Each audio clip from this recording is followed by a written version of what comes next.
سورہ نساء آیت نمبر 7۔ بسم اللہ الرحمن الرحیم۔ للرجال نصیب،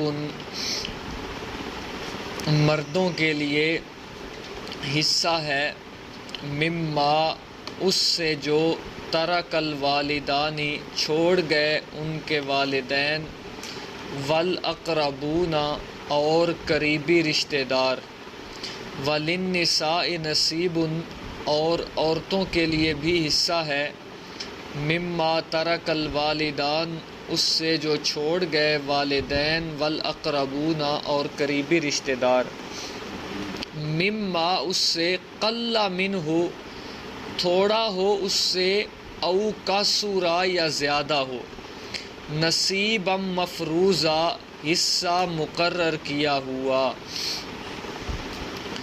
سورہ نساء کے اندر معاشرہ کی اصلاح کے لیے قوانین کا بیان ہے۔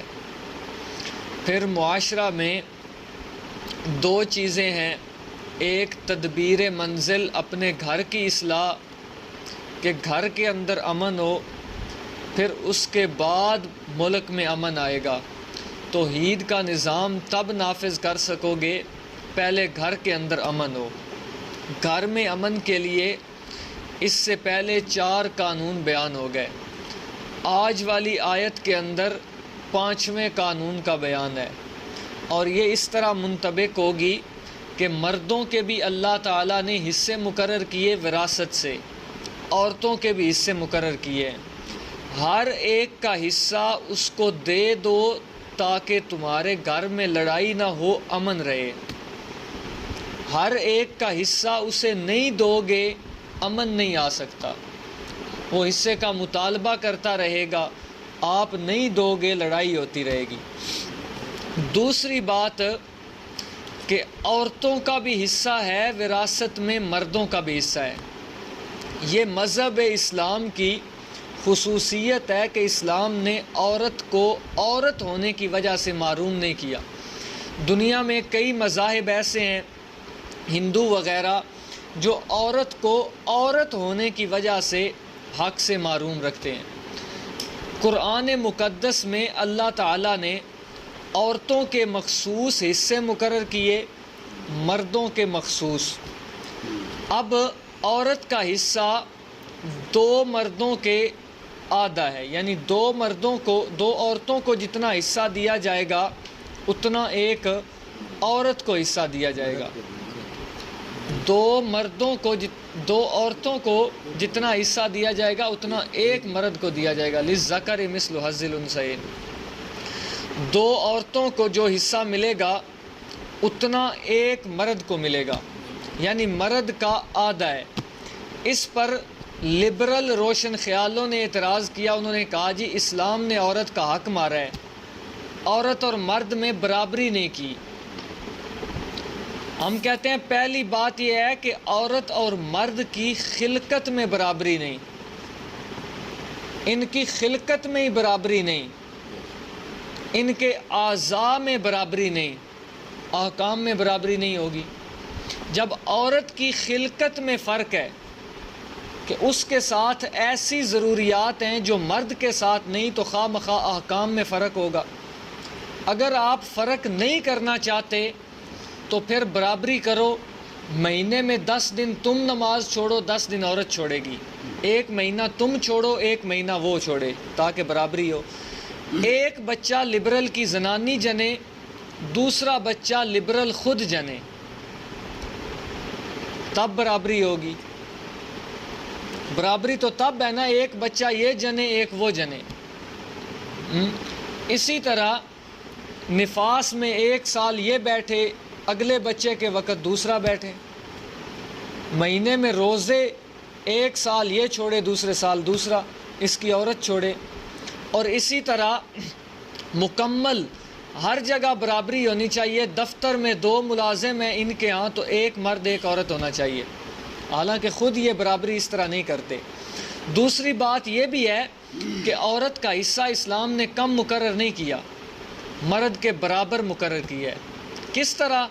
مرد کو ایک طرف سے حصہ ملے گا صرف، اپنے ماں باپ اور قریبی رشتہ دار اس طرف سے جو وراثت والے ہیں، صرف باپ کی طرف سے،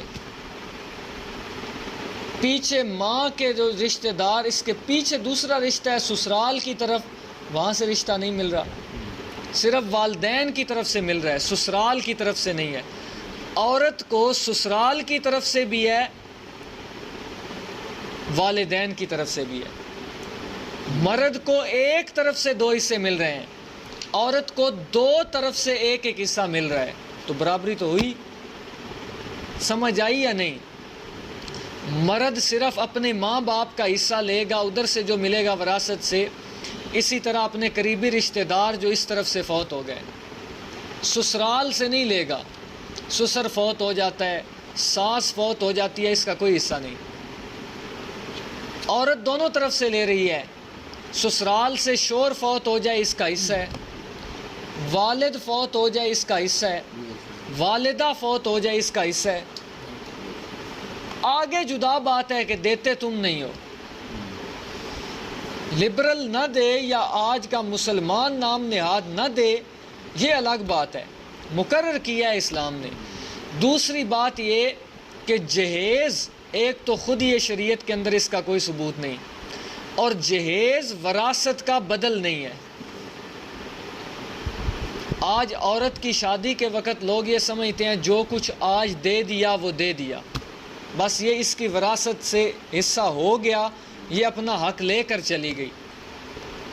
جہیز خود ایک لعنت ہے اور وراثت کا بدل نہیں۔ دوسری بات کہ وراثت کے لیے ضروری نہیں کہ اس عورت اور اس مرد کو ملے گی جس کا وارث کوئی 10-20 ایکڑ زمین چھوڑ کے جائے، نہیں۔ قرآن نے بیان کیا مما قل منہ او کثر، تھوڑا ہو زیادہ ہو، جتنا بھی مال چھوڑ کے جائے گا اس سے وراثت ہوگی۔ ایک گھر چھوڑ کے جائے، آدھا گھر چھوڑ کے جائے اس کے حصے کا، ایک دکان چھوڑ کے جائے یا 50 ایکڑ چھوڑ کے جائے، تھوڑا ہو زیادہ ہو وراثت ہوگی۔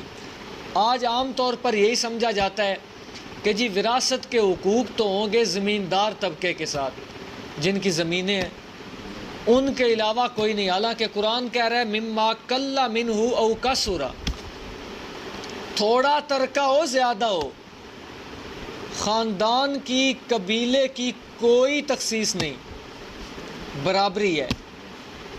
کوئی نچلے خاندان ہے، کسی عنوان سے کوئی خاندان ہے،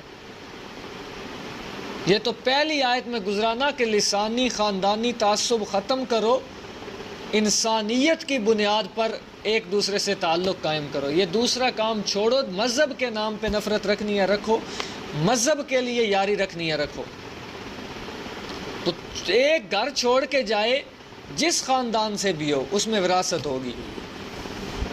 اور اسی طرح وراثت کو کھانا کبیرہ گناہ ہے، وراثت دینا یہ فرض ہے، شریعت کے مطابق اس کی تقسیم کرنا یہ بھی فرض ہے۔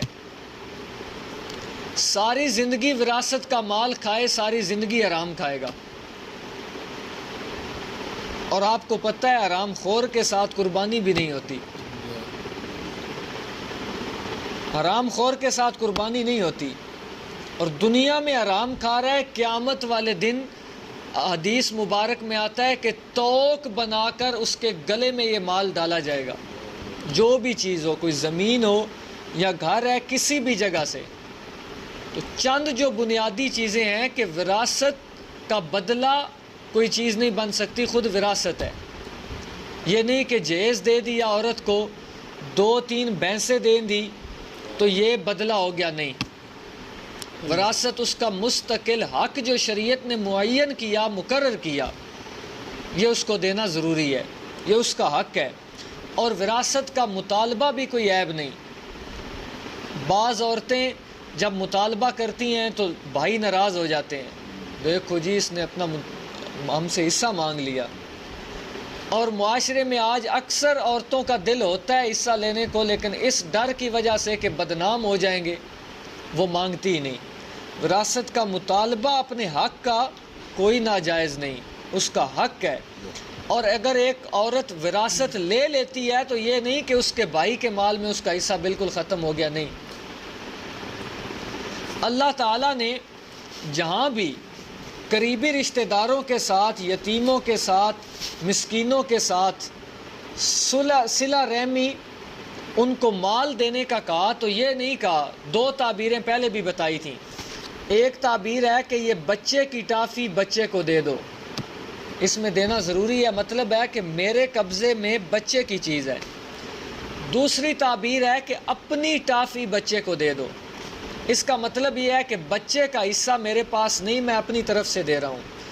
اللہ تعالیٰ نے جہاں بھی قرآن میں قریبی رشتہ داروں کو، مسکینوں کو، یتیموں کو مال دینے کا کہا، یہ نہیں کہا کہ اپنے مال سے ان کو دے دو، نہیں، کہا تیرے مال میں جو ان کا حق ہے وہ دے دو. اس سے معلوم ہوتا ہے کہ مخصوص حصہ اللہ تعالیٰ نے انسان کے مال کے اندر قریبی رشتہ داروں کا، یتیموں مسکینوں کا رکھا ہے. آتے ذل قربا حق کا ہو، قریبی رشتہ دار کو اس کا حق دے دو، اس کا حق. والمسکینہ، اے المسکینہ حق کا ہو، مسکین کو اس کا حق دو جو تمہارے مال میں ہے. تو یہ ضروری نہیں کہ ایک عورت وراثت لے کر چلی گئی تو اب حق ہی ختم، نہیں، حق پھر بھی باقی ہے. وہ قریبی رشتہ دار ہے، یہ حق تو باقی ہے. اور اس پر ناراض ہونا بھی بے وقوفی ہے. شریعت کے مسئلے پر ناراض ہونا ہے کہ کوئی عورت وراثت مانگے تو آدمی ناراض ہو جائے. تو وراثت کا حصہ متعین ہے، تھوڑی ہو وراثت زیادہ ہو، حصے آگے قرآن میں آ رہے ہیں. للرجال نصیب، مردوں کے لیے حصہ ہے، مما ترک الوالدان، اس سے جو چھوڑ گئے والدین، والاقربون، اور قریبی رشتہ دار، وللنساء نصیب، اور عورتوں کے لیے بھی حصہ ہے، مما ترک الوالدان، اس سے جو چھوڑ گئے والدین، والاقربون، اور قریبی رشتہ دار،